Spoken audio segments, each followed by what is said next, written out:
आम नयाटा higher secondary school बहु दिन कार्यरत थिबा ग्रंथकारिक श्रीजुक्त गोलोक बिहारी जेना 30 वर्ष ऊर्ध 35-36 वर्ष धरिक आम महाविद्यालय निष्ठार सहित कर्तव्यरत थी आज सरकार नियम अनुसार कार्य अवसर नहीं किंतु ये अवसर समय जी वेदनादायक भाई आम सहित बड़ भाई भाई 30-35 वर्ष धरिक चलिक आमको जमी दिग्दर्शन देते आज यथार्थ आम सीना आम गहणु हरईचु किंतु प्रकृत में प्रत्येकटी कथा प्रत्येकटी उपदेश आमको निश्चित भाव उद्बुद्ध कर आगामी दिन में आम निश्चित भाव में लक्ष्य रखीचु जे भाई को केमती पुणी आम सांगे से समान स्रोत में सामिल कर आम साथी पुणी भाई रहीकि आमर कॉलेज काम जमी करवा कथा करेंगे यहाँ आम अंतर भितर रखीचु किंतु भगवान पाखे प्रार्थना तांकर अवसर पर अवशिष्ट जीवन भाउजों सहित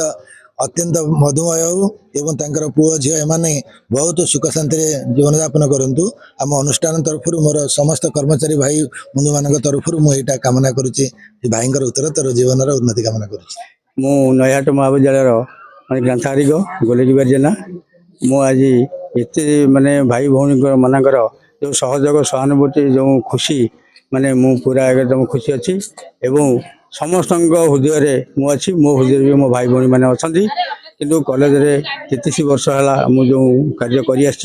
समस्त खुशी रे समस्त सहित मिसिकी सब कम सहयोग करी आज मु विदाय नहीं आज गवर्नमेंट नियम अनुसार मु आज रिटायरमेंट कली तेणु मु आज अत्यंत खुशी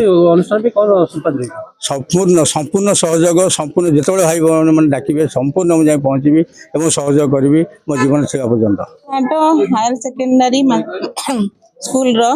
भाई थिले जने वरिष्ठ ग्रंथकारिक दीर्घ 33-34 वर्ष धरी निर्विच्छिन्न साधना बल नयाहाट कॉलेज प्रति उन्नतिमूलक कार्य भाईंकर कर्तव्य साधन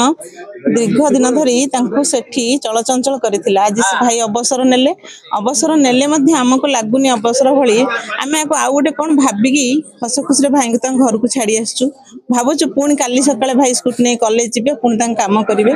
दुख मन भितर थिले भी आम चापी आज घरे भल आनी छाड़चु। जने हायर सेकेंडरी स्कूल श्रीजुक्त गोलोक बिहारी जेना असिस्टेंट लाइब्रेरियन आज सरकारी नियम अनुसार